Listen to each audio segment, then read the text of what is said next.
Louisiana beer reviews. We're looking at Founder's Sumatra Brown Imperial Ale brewed with Sumatra coffee. 9% alcohol, 40 international bitterness units. This was bottled on December 7th, 2017. It says it gets its body from a team of malts, including caramel malt for sweetness. They didn't give a whole rundown though, but I could see on the website. Flaked barley for dense foam, a bit of chocolate malt for color, and aromatic and Munich malts for added depth.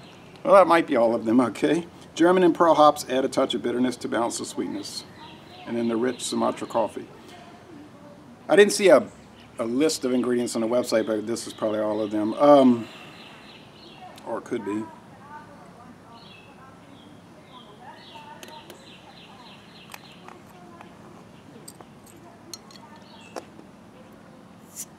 I have a feeling there's a huge amount of video reviews for this beer.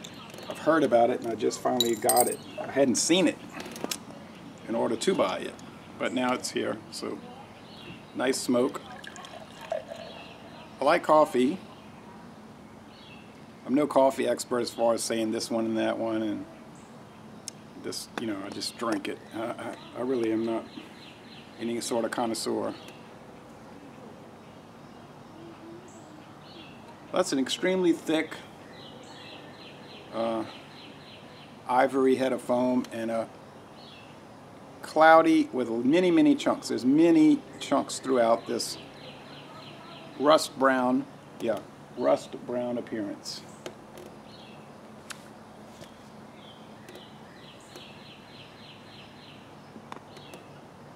Yeah, coffee.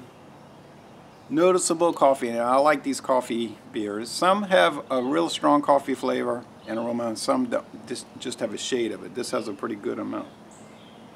I like it. All right. The taste. I'm worried. I hear those people talking. They're gonna probably come over here. I want to talk now. You know, people won't come over for weeks, and then you want to make a video. So, hey, what's up? Making a video. Well, anyway, let me tell you this long story about the lady in a mop. It's like, nah.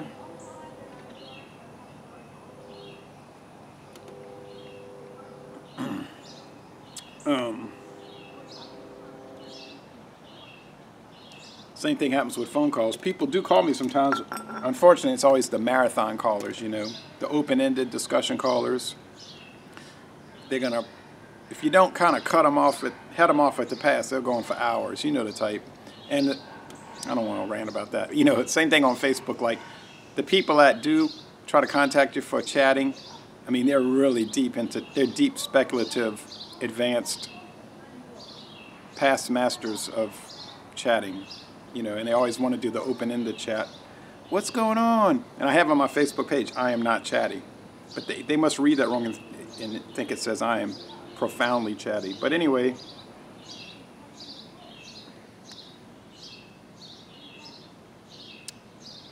but it's funny because those names will pop up and you say, oh no. And they say, oh, and this and that, and what do you think about this, and all of these things. And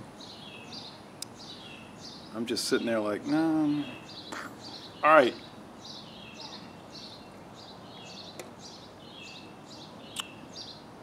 Chocolate, coffee, rich barley malt,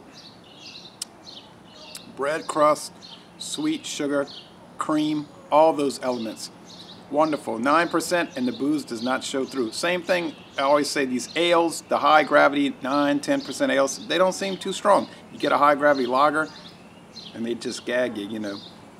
Now the DKML came across nice, and the Santa Claus, and all of those do. But they still will kind of catch you off guard. They kind of, just, the ales seem to soften out the body or something. I don't understand the process too much. But I definitely understand the result and the enjoyment factor. Smooth, silky, high, medium body, and like a medium dry finish, really. I was thinking it might just be midway wet dry, but it isn't.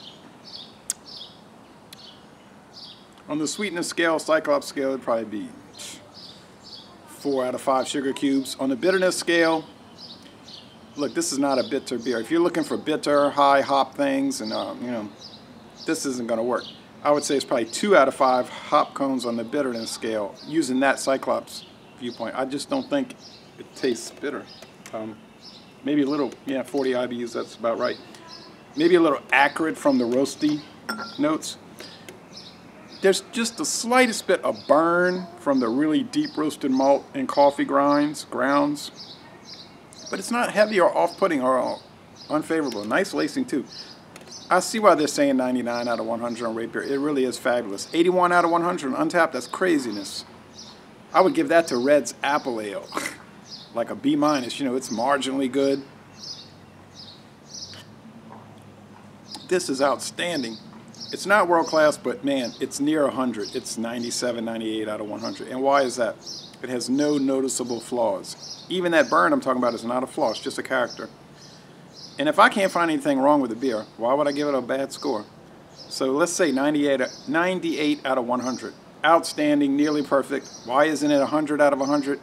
I guess I'm thinking maybe I missed something or I need to set on it. But that would be the lowest I'd go.